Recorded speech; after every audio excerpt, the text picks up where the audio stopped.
Hey everyone, I'm Rod Roddenberry, and you're listening to Trek FM.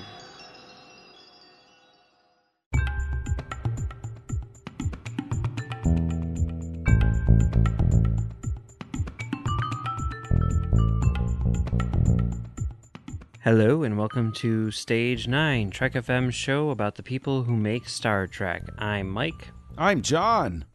And today we're going to be finishing up our Shocktober celebration with a movie by Star Trek's newest director, Vincenzo Natali. And that movie is Cube. Yeah, man, I'm looking forward to talking about this, actually. Yeah, it also has Nicole DeBoer in it. So another Star Trek connection. Yes, for sure. Yeah. A couple years before she showed up on Deep Space Nine as Redax. Yeah. So, okay, Vincenzo Natali, it's been announced that he is the producing director on Star Trek Discovery. What that means is that he's basically the director in residence, I guess you could say. He won't be directing every episode, but he's kind of like the director showrunner in a sense. The other directors will sort of be following his lead in terms of their style and their approach and various things.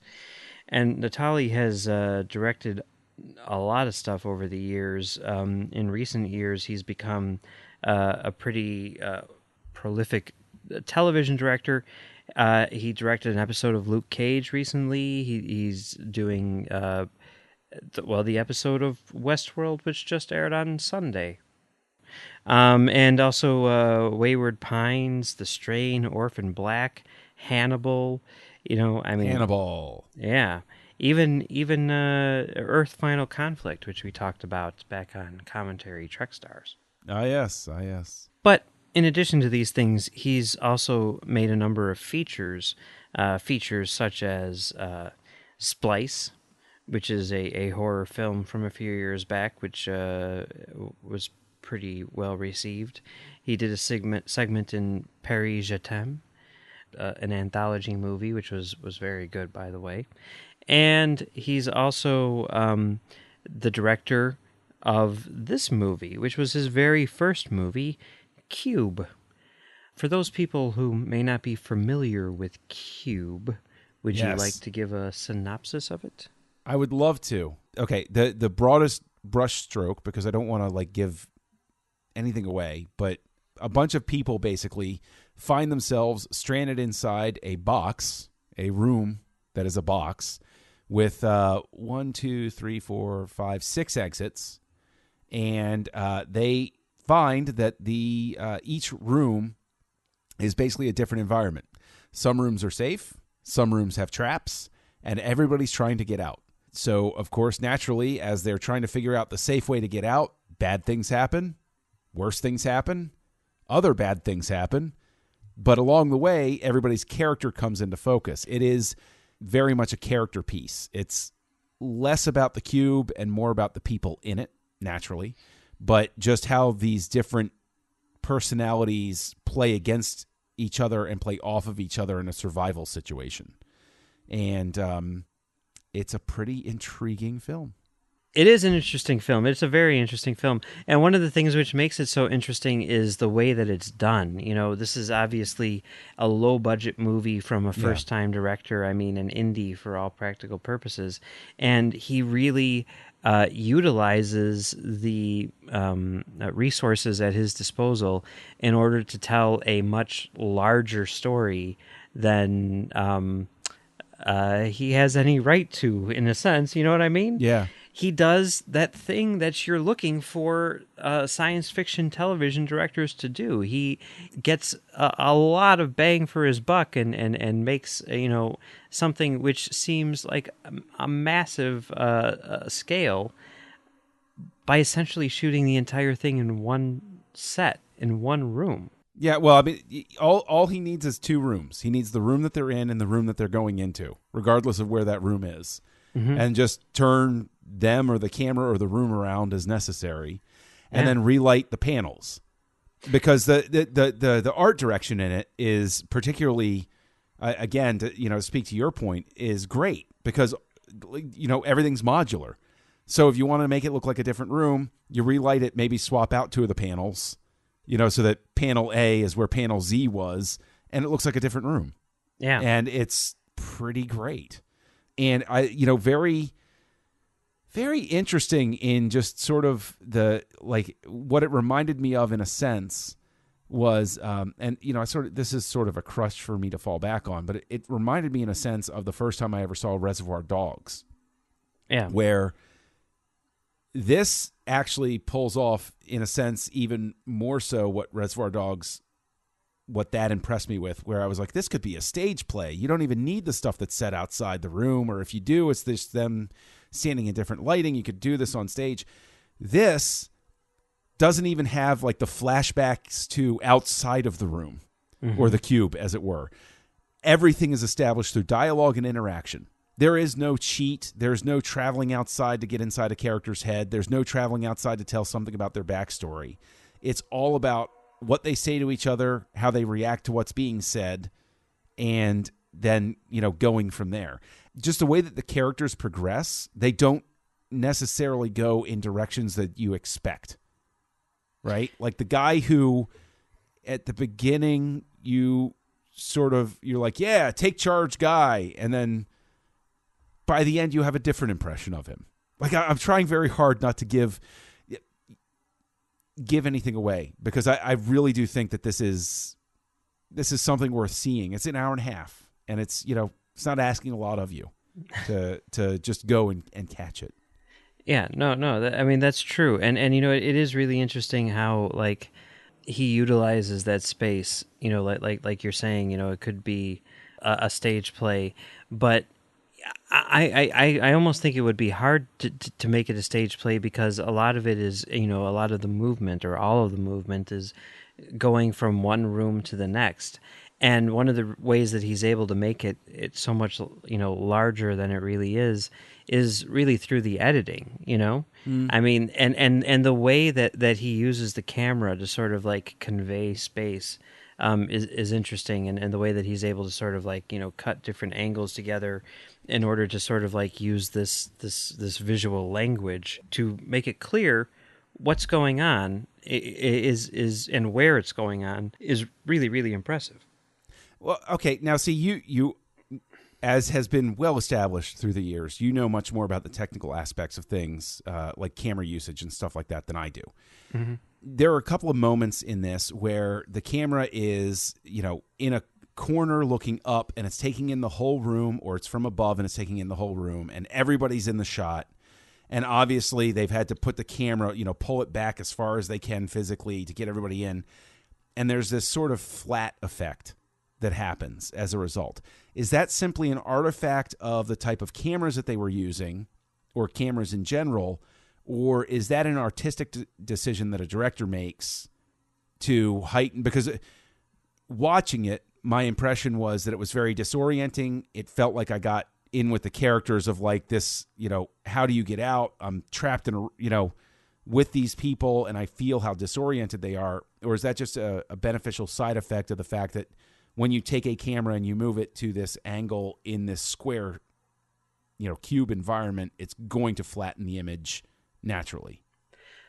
I'm not 100% sure what you're referring to. I think it would be easier if we were to see it, but sure. I think what you're describing, which would make sense given the scenario and the type of shot or whatever, would be the result of a wide angle lens, which creates a bit of distortion on the sides. Like if you think of a fisheye lens, that's the widest of wide angles. So I'm not saying that it would be that wide, but it has sort of that effect on things to a smaller scale. And in addition to being able to see much more of what's there, it also basically has a very, very large depth of field. So basically everything is in focus. There is no nothing at all would be out of focus, but there's going to be some distortion, sort of rounding of the edges at times. Okay. All right, then maybe it was a decision, because all of the shots that I'm thinking of are later on in the film, Nicole DeBoer is in extreme close field, and then everybody else is in the background. Oh, yeah. One character walks to mid, but everybody's out of focus but her. Mm-hmm. But the image still feels very flat compared to the way it's shot in the rest of the film. So it must have been an artistic decision to convey that character's state at that time. Yeah. I think I know what shot you're talking about there. Yeah, and I think that's accurate. I mean, you kind of see that. Actually, you see that a lot in Reservoir Dogs and also in Star Trek: The Motion Picture.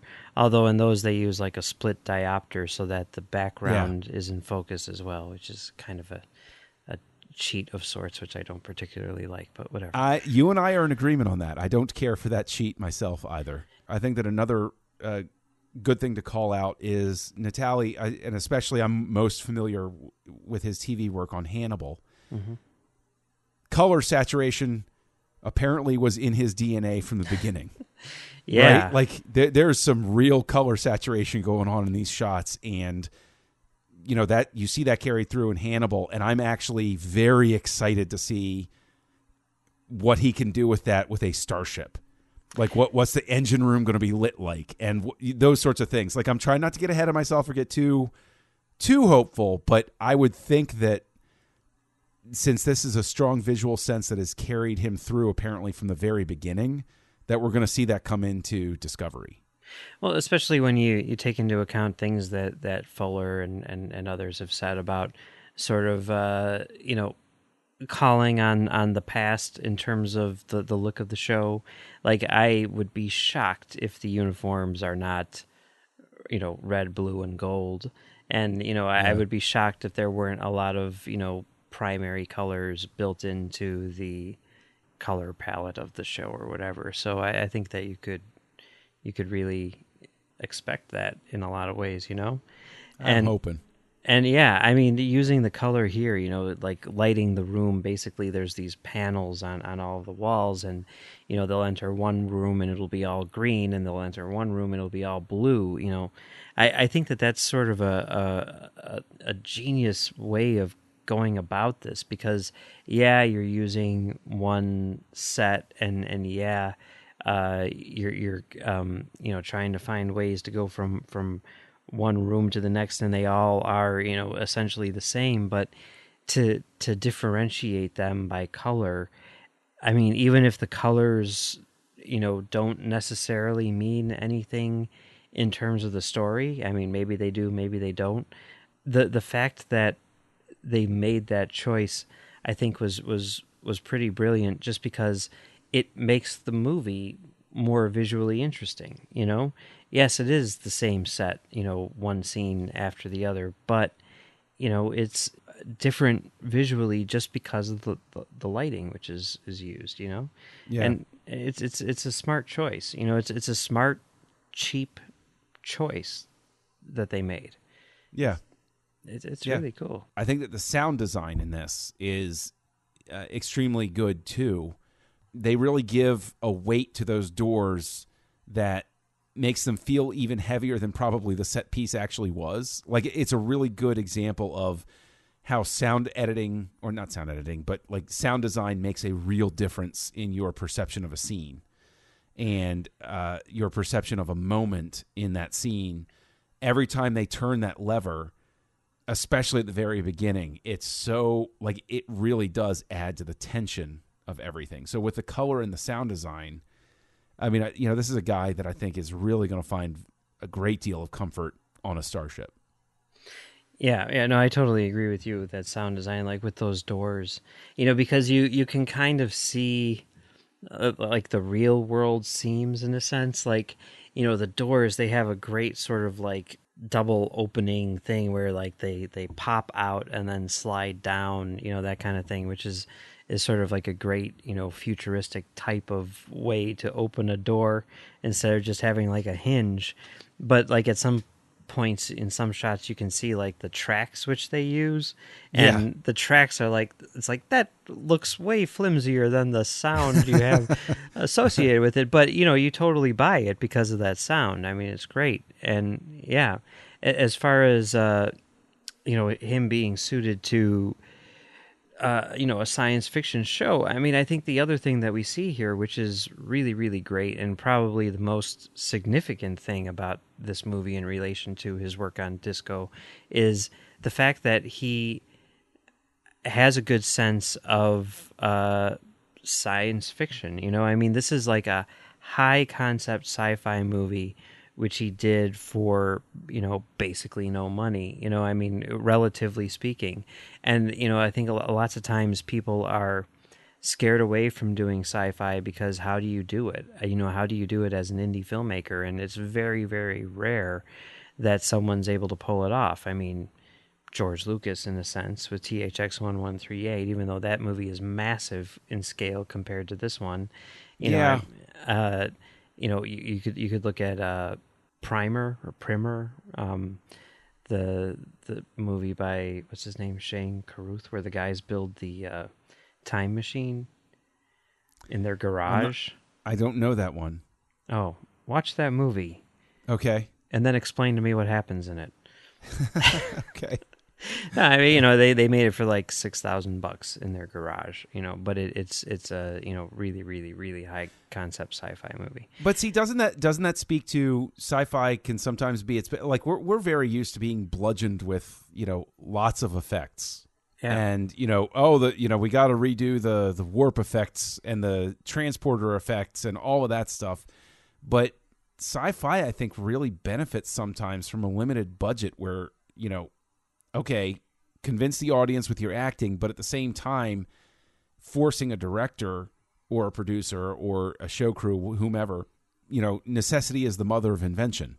You figure out what you have to do to make the scene work or make the story work.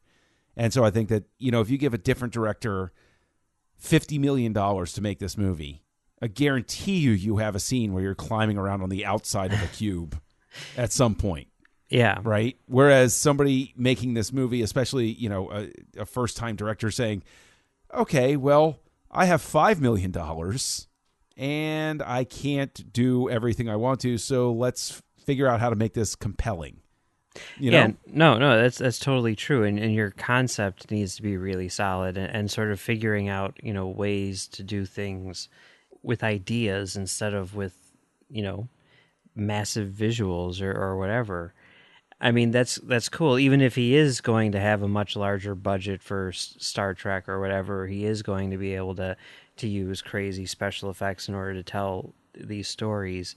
Just having that background, having that mentality, I think will bring a lot to this much larger concept, Well, I mean, he'll have access to more resources, but to speak to your point, his perspective will be he's going to just sort of naturally fall into getting as much in frame as he can, and then when they add the effects, it's just background. It's like having a star field in a window outside.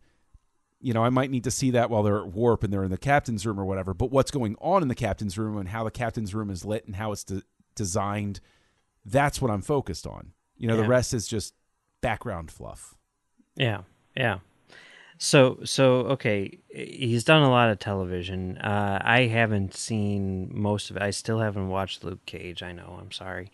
And the Westworld episode will not have or hasn't aired by the time that we recorded this. Although I will watch it as soon as it does air. But like you said that you've seen his Hannibal episodes, of course. Yes. What do you think about them? Do they stand out to you? Oh yeah.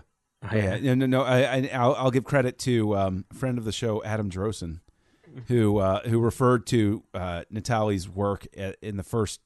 There are a couple of episodes he does at the beginning of season 3 of Hannibal, and he said they're next level. Oh my gosh! There's one scene in an episode where he uses a kaleidoscope effect while Hannibal and Will are having a discussion, but they're not actually in that environment, and like it's so incredibly visually compelling that you want to stop at the break and go back and rewatch it because you're like, what did I just see? What just happened with this? And so I think that was sort of his hallmark with a couple of things in Hannibal. Was his episodes were always the ones where there would be a segment or an entire episode where at the end of it you wanted to rewatch it because you were paying so much attention to the visuals that you almost lost the plot, which sounds like a knock, but it's not. But like you were just so in it. You so believed this world that was created. A lot of it fantastical moments. It's a difference between knowing how a trick is done and then just going along with it and saying, oh, that's a neat card trick. And seeing somebody do a magic trick and saying, I got to see you do that again because I don't know how you did that. Yeah. You know? Yeah. So that's what I would classify most of his Hannibal work as. So now I know you've watched The Strain as well, right? Oh, yes. Okay, so he did the last 2 episodes of season 2. Oh, those are good episodes. Yeah? Those are very good. Yeah, the Battle of New York, essentially. All right. Quality stuff. All right. Well, that's cool. For those people, just because this is the new stuff which is coming out, and I mean, just so that everyone's aware, if you want to check out his work, or if more likely if you've just seen his work, he did the 4th episode of Luke Cage and the 4th episode of Westworld. But yeah, I'm very excited about his involvement with the show, and part of it is because of this movie. I mean, this is one of those movies. It came out when I was in high school, and everyone sort of like talked about it because it was such an unusual thing to see. An indie sci-fi movie. Those don't come along too often, and this one really, really stood out. So yeah, my friend Zach is a huge fan of this movie, and when I saw that Natali was going to be working on Disco, my ears perked up quite a bit because when I saw it, my ears perked, whatever, because it's exciting to see what he's going to bring to the show. So okay, before we go. Nicole DeBoer is in this movie, and this is, like we were saying, 2 years before she showed up on Deep Space Nine. Now, I hadn't seen it until after she appeared on DS9, but what did you think about her performance in this? It was good.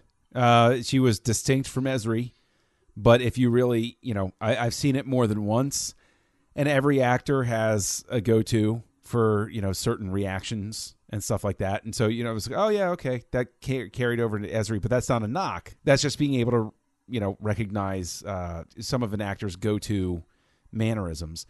She's very good. And she, is very, it seems like a strange word to use, but she's very convincing. For me, the mark of any good performance that's worthy of note is that you forget you're watching an actor and you buy the person that's on screen. And I think she achieves that in this. Absolutely. Yeah, I thought she was really good too. I mean, I'm a big fan of her, portrayal of Esri on Deep Space Nine, and it was great seeing her here.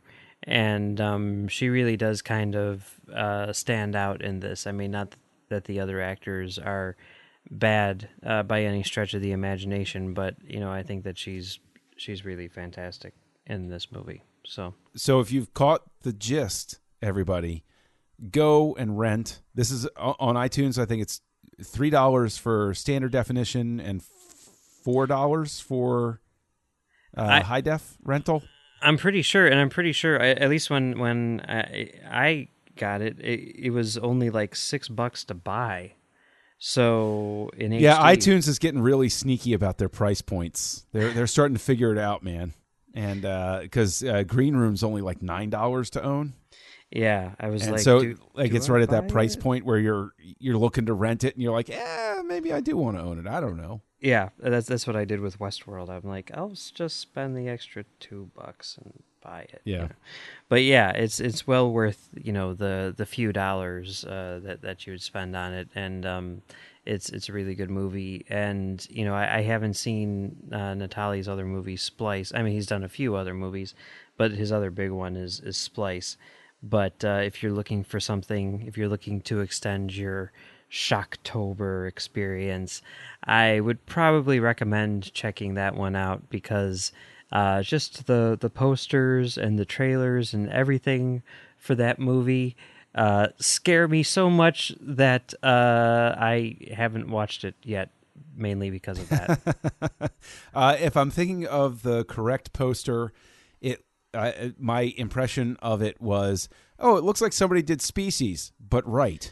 Yes, I think that's the poster that you're. Yeah. Yes. So yeah. All right. Well, any final thoughts on Cube? No, a great way to end your Shocktober, and happy Halloween, everybody. I guess we have gone out on a high note for sure. Yeah. It's weird because I always think of this as being a sci-fi movie. It's so much so that I was like, does it really count as horror? Can we? But watching it, I mean, the very first scene, you're like, yep, no, yeah, that's horror. Yeah, no, definitely horror. Definitely horror. Yeah. Yeah. So definitely check it out. Well, it's been fun talking about Cube today, but that's not all we're talking about this week on Trek FM. So here's a look at what you may have missed elsewhere on the network. Previously on Trek.fm, Standard Orbit. We can't forget the best part of this episode, absolutely, hands down, is how tight Spock's pants are in this episode. He has got some epically tight pants. You know, Brendan, I wasn't really paying attention to that, so I'll take your word for it. But he's like... Yeah, Brendan, I can't say I noticed that. Yeah. Literary Treks. Because I love the idea that you have all these artifacts that all do something different with time. And how do you prevent them from being used? Saturday Morning Trek. Remember, principal photography hasn't even started yet, so these concept designs are just that, concepts. If this was 1976, you'd be getting sketches. And disco.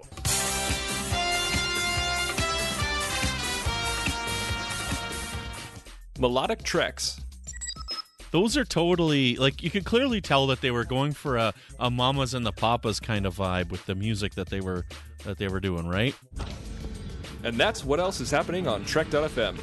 So be sure to check out these shows and discover what's happening in your favorite corner of the Star Trek universe. You can find us wherever you get your podcasts. If you're an Apple user, click the subscribe button. Leave us a review. You know, that really helps, and it makes us feel special and warm and fuzzy inside. If you're not an Apple user, you can find us at various other places like Stitcher, which is my preferred podcasting app, TuneIn, SoundCloud, Windows Phone, or you could just download the file right from the website. We want to thank our associate producers, Jeff Sutter, Chris Stenftenagel, and Norman C. Lau. Thank you.